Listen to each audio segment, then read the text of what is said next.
Good day, traders, and welcome to the premium video newsletter for May 20th, 2013. I hope you had a great weekend. Let me give you a quick update about the economy and a big picture, and then we'll move on to specifics. Traders will be watching the Federal Reserve this week for clues about what it plans to do next with the economic stimuli program.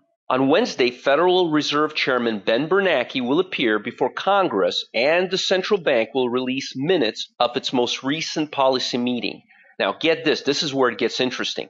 The Fed is buying $85 billion worth of bonds every month to keep the long-term interest rates low. That has encouraged investors to put money into stocks instead of bonds for obvious reasons. The Dow, the S&P 500, and the Russell are all at record high levels this week.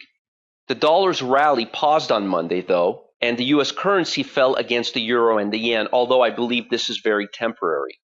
The dollar index also dropped after climbing to its highest level in close to 3 years this Friday.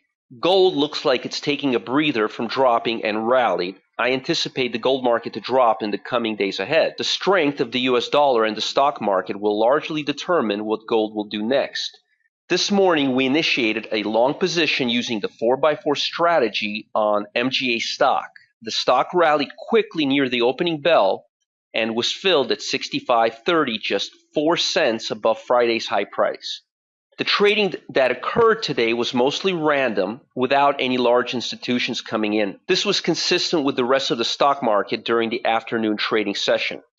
The volume was relatively low across the stock market in this stock, so I don't see any reason to be alarmed at this point.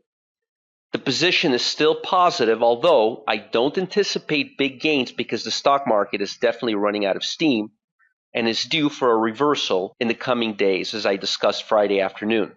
Maintain your stop loss order slightly below the $63 level.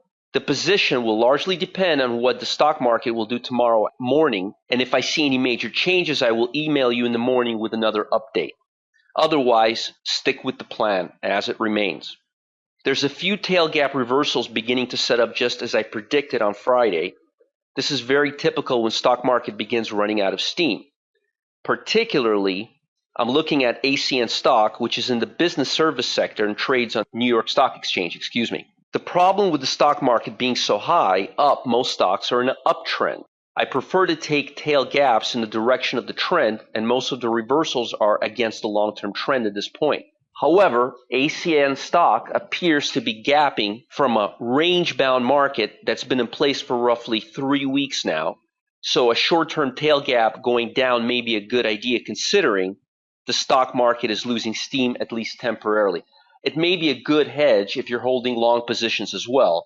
So if you're going to enter a tail gap, ACN stock definitely looks like a good candidate if the market hits it tomorrow and if it goes lower.